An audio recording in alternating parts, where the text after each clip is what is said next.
Thank you very much. First, I want to say thank you so much to everyone who organized everything, especially the steering committee. You've been phenomenal. Everything is so wonderful, so thank you very much. I'm also going to set my own timer, so hopefully you don't have to yell at me too much if I go over.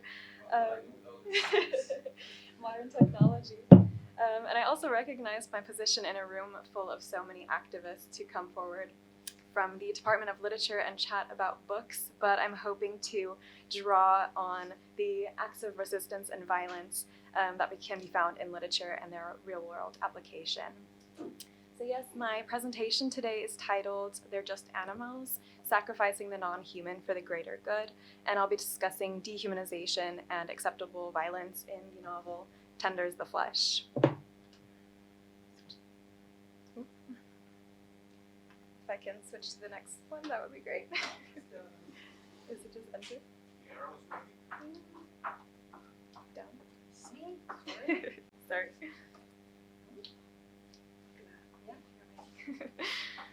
So this is just a quick table of contents. I'll briefly touch on some examples of the disposability of animals in general, but especially in relationship to human value. Then I'll give some definitions of dehumanization from two different fields of study. And the main portion we'll be discussing Tender is the Flesh by Augustina Bazterrica, and then finally briefly on an idea of a greater good. Yes, good. Humans and animals, as well as their sameness or difference, is largely culturally and historically dependent. Sociologist Patricia Hill Collins calls contextually specific maltreatment the matrix of oppression. In this presentation, I'll be focusing on the matrix of oppression, where practices have been built on capitalistic, anthropocentric societies which function on the basis of a specific creation story, demonstrating the intersections of how economic exploitation, environmental racism, patriarchal suppression, and colonialism are experienced. In 1967, historian Lynn White argued that the hierarchy of humans above the non-human has had adentral impacts on the environment. For him, the creation myth in particular, which places humans as having dominion over the earth and over animals, has enabled the misuse, abuse, and exploitation of nature.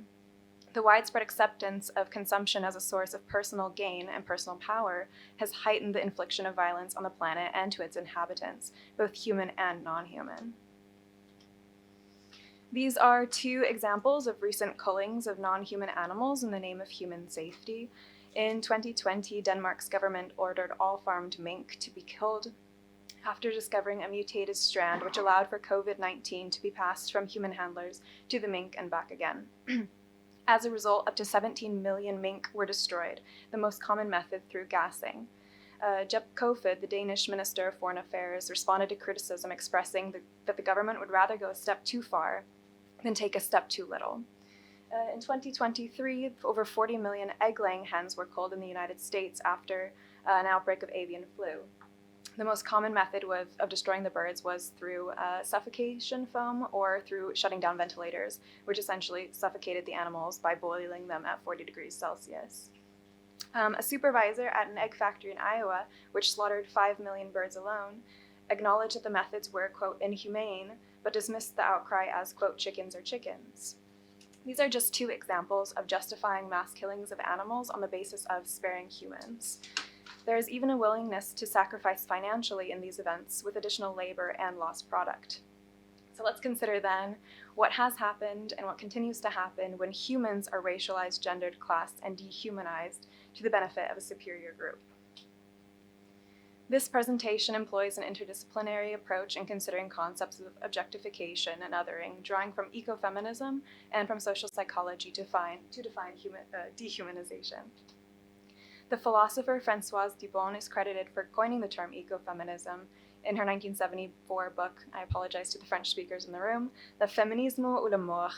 Ecofeminism draws from feminism and ecology to consider the ways in which the exploitation of nature and gender and sex-based oppression overlap or influence one another. Dubon argues that patriarchal societies which seek to control and, quote, civilize nature extend this control to gendered, racialized, and classed humans.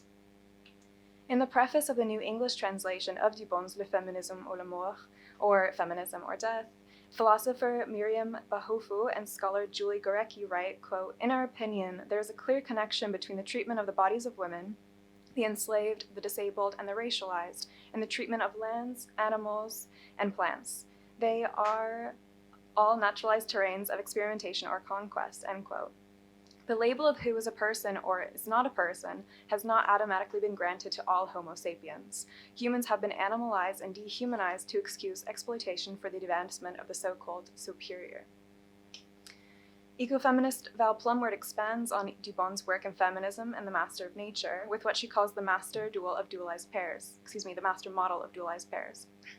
She argues that the opposition binary of these dualized pairs enforces an oppressor versus oppressed dichotomy, listing things such as civilized and primitive, male versus female, and human versus nature as examples. Quote, "The category of nature is a field of multiple exclusion and control, not only of non-humans, but of various groups of humans and aspects of human life which are cast as nature.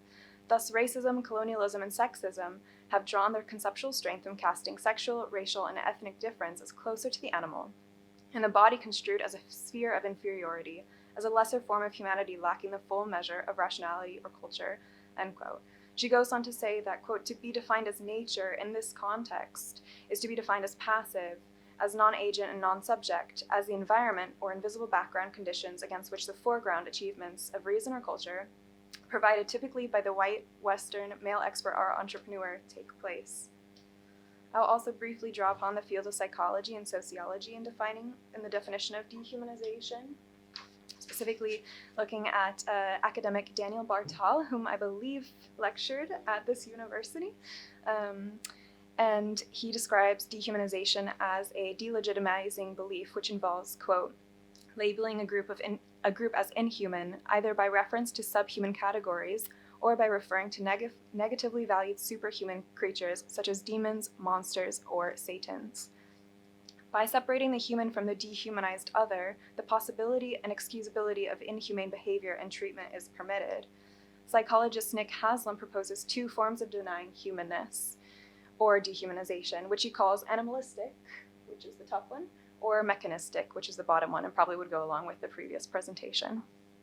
The focus of this presentation, however, is animalistic dehumanization, which attributes Western concepts of civility and rationality to separating mankind, from nature. Just by looking at this chart of so-called human uniqueness and animalistic dehumanization, we can already make associations with events that we are all familiar with, based on the negative portrayal of specific groups of people, which have allowed for, called for, and justified violence, criminalization, and genocide. So, onto the novel. I'll move into a literature discussion of the novel. This is a Argentinian novel, so this is the English translation, unfortunately, but it is a 2017 publication called Tender is the Flesh. This is a dystopian novel where there's a pandemic, if you've ever heard of one, where all interaction between humans and animals has now become fatal for humankind. This spans from eating meat to allowing pets to lick their owners.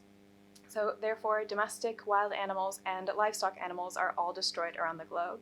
The largest disruption this causes is the loss of meat in a stable diet, and dehumanized people are then forced to replace the animals. In this novel, we follow Marcus, our protagonist, who used to work at an animal processing plant and now works at a human processing plant, as he conducts inspections at tanneries, dairy farms, game reserves, and testing laboratories, now with humans. According to a data report on livestock animals, 80 billion animals were slaughtered in 2018 for human consumption. Out of desperation in this novel to generate enough food for the human population, they moved to slaughter special meat. I'll read a quote from the book. Quote, his government, decided to re-signify the product. They gave human meat this name special meat. Instead of just meat, now there's special tenderloin, special cutlets, special kidneys. He doesn't call it special meat. He uses technical words to refer to what is a human but will never be a person, to what is always a product, to the number of heads to be processed, to the lot waiting in the unloading yard, to the slaughter line that must run in a constant and orderly manner, to the excrement that needs to be sold for manure, to the offal sector. No one can call them humans because that would mean giving them an identity. They call them product or meat or food, except for him. He would prefer not to have to call them by any name. Yeah. While cannibalism is possibly the most shocking element of the book, I actually want to focus on three other concepts, and they are, got ahead of myself, and they are hunting, experimentation, and breeding, which all outline in extreme detail the skinning, impregnating, experimenting, and killing of animals, which have been reduced to heads. Firstly, Marcos is invited to tour a game reserve where heads have been selected for their strength and stamina to become living targets for hunters. When he is invited to a tour of the office of the game warden, 6 literal human heads are hanging on the wall. His hunting trophies, he always clarifies to whoever will listen that over the years, these were the toughest heads to hunt, those that posed monstrous and invigorating challenges. Next to the heads hang framed antique photographs. They're classic photographs of Black people being hunted in Africa before the transition. The largest and sharpest image shows a white hunter down on his knees holding a rifle, and behind him on stakes the heads of 4 Black men. The hunter is smiling. This, of course, has clear relations to the world that we live in, with animals being hunted and hung on walls, not necessarily in the name of need or of food, but often of status and reward of hanging antlers on the wall. This is also a clear, disturbing reference to the colonial practices of killing and preserving the bodies of Africans in the name of superiority, sometimes in the name of science, and conjures images of the Herero skulls collected by German colonial forces between 1904 and 1908. Where Herero men were murdered and Herero women were forced to clean their skeletons of the loved ones in preparation to be shipped to Europe. When Marcos is then invited to visit a laboratory of a respected doctor, she proudly displays her caged and hostage laboratory experiments, including a person on an operating table with their heart exposed and still beating in their chest, just for research. An additional specimen is kept in a cage and has been forcibly addicted to heroin, and she says once they're done with him, they will nullify him.